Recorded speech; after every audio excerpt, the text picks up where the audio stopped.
Hello. Yeah, maybe you also have this problem. I just updated my phone and then the camera app is not working anymore.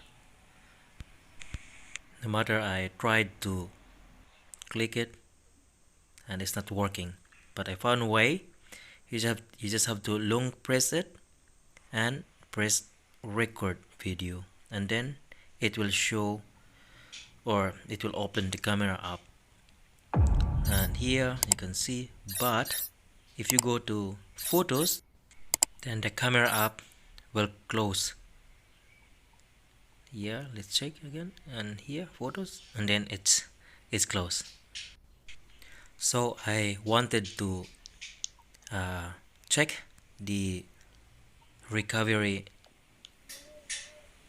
if I can find ways, because some phones, if you go to recovery, you can find a clear cache. I wanted to do that, and then when I look at here, I cannot find it.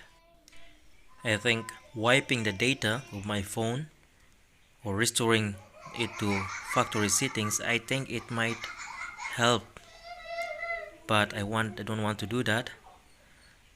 I don't want to do that yet, so I just try to go to safe mode, and we will see if it will work. If not, then we can find ways or work around it. I will show it to you at the end. Please watch it. See if this works out. This one. So it's not still not working. So I decided to reset it again.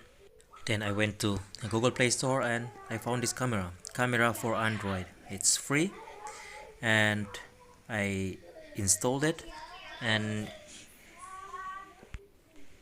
my opinion, it is even better, or the better from the original camera of my phone. By the way, my phone is Redmi. No, I forgot. Redmagic Pro 8.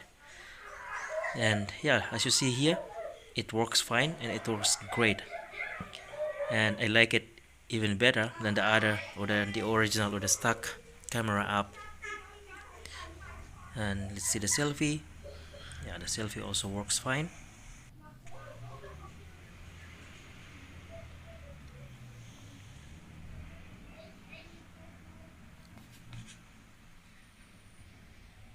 And yeah, it looks good so far, and yeah, I'm satisfied with this camera, and I will use this. And they even have so much settings here than the stock room or the original camera app that you can choose, and this looks good so far. So if you also have problem, I I I recommend this camera for Android in Google Play Store. You just downloaded it, and they also have gallery app. In case your gallery app also in your phone is gone, you can also use it. So I hope this app will also work for you.